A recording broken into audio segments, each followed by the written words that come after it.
hagarika gukora cyane, ahubwo ukore smart. Tugiye gutandukanya ibi bintu bibiri, gukora cyane no gukora smart. Ni ibintu bibiri bitandukanye kandi bitanga n'umusaruro utandukanye. N'abayikaze geritwa bita Sam.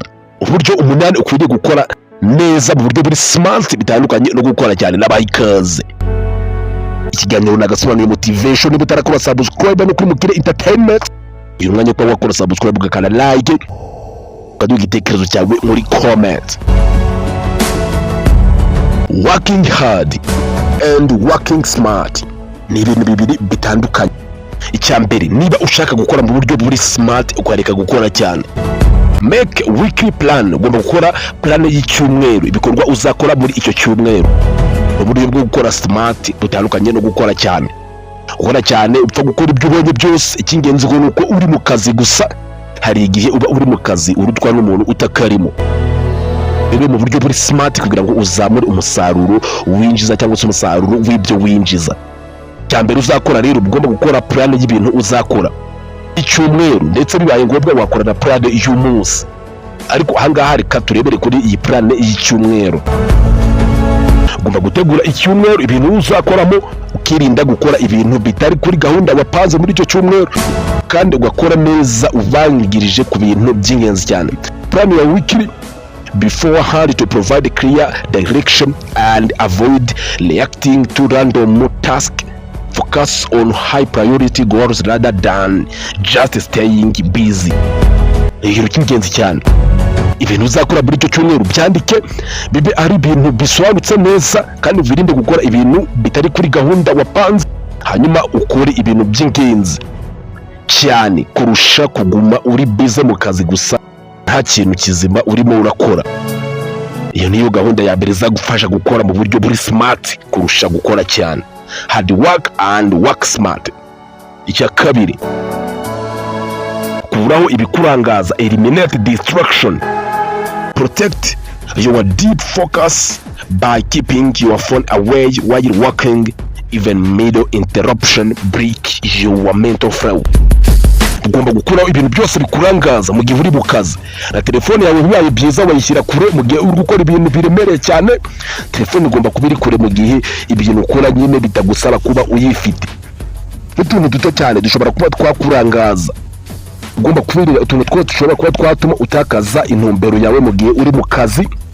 Byose ukabivanaho nyine. Ubu ni uburyo bwiza bwo gukora mu buryo buri smart. Niba uri mu kazi ukaba uri mu kazi, bitandukanye n'uko turi gukora cyane ko wiriwe mu kazi ariko wiriwe kuri telefone cyangwa se ku bindi bintu bikurangaza. Intego ya gatatu, stop multitasking. Reka gukora imirimo myinshi mu gihe kimwe. Ibi ni ibintu by'ingenzi cyane. Abantu bakora ibintu byinshi icyarimwe ntabwo babona umusaruro. Focus on one task at time.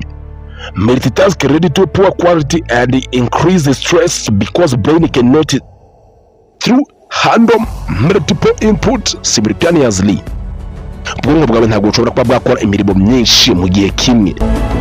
Ibyo byose bigutera stress, ugatanga umusaruro muke cyane, ndetse n'ibintu uri gukora nyine ntihagaragare igikorwa mu by'ukuri wakoze. Niba uri gukora mu buryo buri smart butandukanye no gukora cyane, ugomba gukora ikintu kimwe ukagikora kikarangira ugafata ikindi. Ubwonko mu buryo buremwe ntabwo buremwe mu buryo bwo kuba bwakora ibintu byinshi cyane mu gihe kimwe. Cyakane, take regular break. Gifata uturuhuko mu gihe uri mu kazi gakomeye cyane, aho gufata amasaha 10 udahaguruka ngo nibwo biritwa ko wakoze cyane. Ugomba gukora amasaha 2 ugafata akaruhuko, ayandi 2 ugafata akaruhuko. Ibyo byose bigufasha kongera kugarura concentration mu bintu byawe, intumbero ikagaruka, kumva wishimiye akazi, ndetse bikageza ku musaruro mwiza. Ukora cyane ushobora kwirwa mu kazi cyane udahaguruka, ariko ugasanga umusaruro ni muke ugereranije n'umuntu wagiye ufata uturuhuko hagati mu kazi. Regular break ni uturuhuko twiza. Niyo mpamvu mu mashuri usanga bagira agasaha, bagira isaha yo gufata akaruhuko hanze. Batangiye saa 2, saa 4 bagiye mu kiruhuko, saa 6, saa 8 basubiyeyo. Bityo nyine kuruhuka ni ibintu bigufasha kugarura motivation, concentration ku bintu, bityo ugakora akazi keza kandi ugatanga n'umusaruro.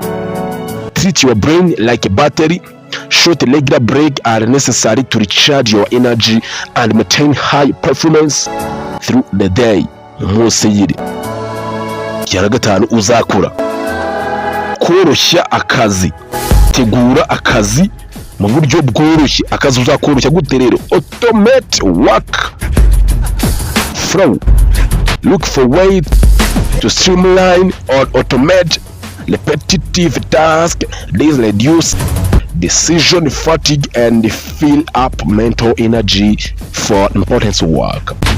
Koroshya akazi, uburyo ukoramo akazi bibi ari ibintu bitarimo imvume zidasanzwe. Mu gihe ari akazi nyine kanasaba kuba wakoresha nk'imbaraga z'umubiri cyane, kuko abenshi ibyo bahita bumva.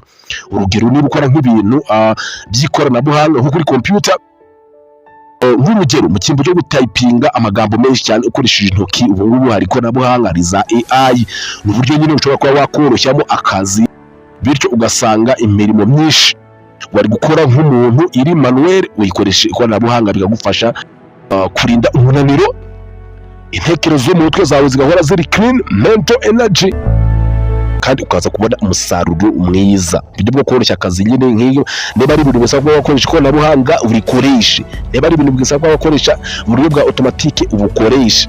Iki ni ikintu cy'ingenzi cyane. Itegeko rya gatandatu tuzagenderaho rero mu buryo bwo gukora neza. Work smart, bitandukanye no gukora cyane. Shyira imbere ibintu by'ingenzi. Always complete your most important high value task first instead of starting with easy low impact work. Kakaro tukumve neza. Iri ni itegeko rya gatandatu. Niba ushaka gukora mu buryo buri smart, bitandukanye no gukora cyane, imirimo y'ingenzi ikomeye yishyira imbere, uyikore neza, uyitangirire ugifite imbaraga, kandi uyikore mu buryo bwiza, uyitangirireho. Ibyo byose nyine iyo mirimo nuyisoza neza, ibindi bitari by'ingenzi cyane ubikore nyuma.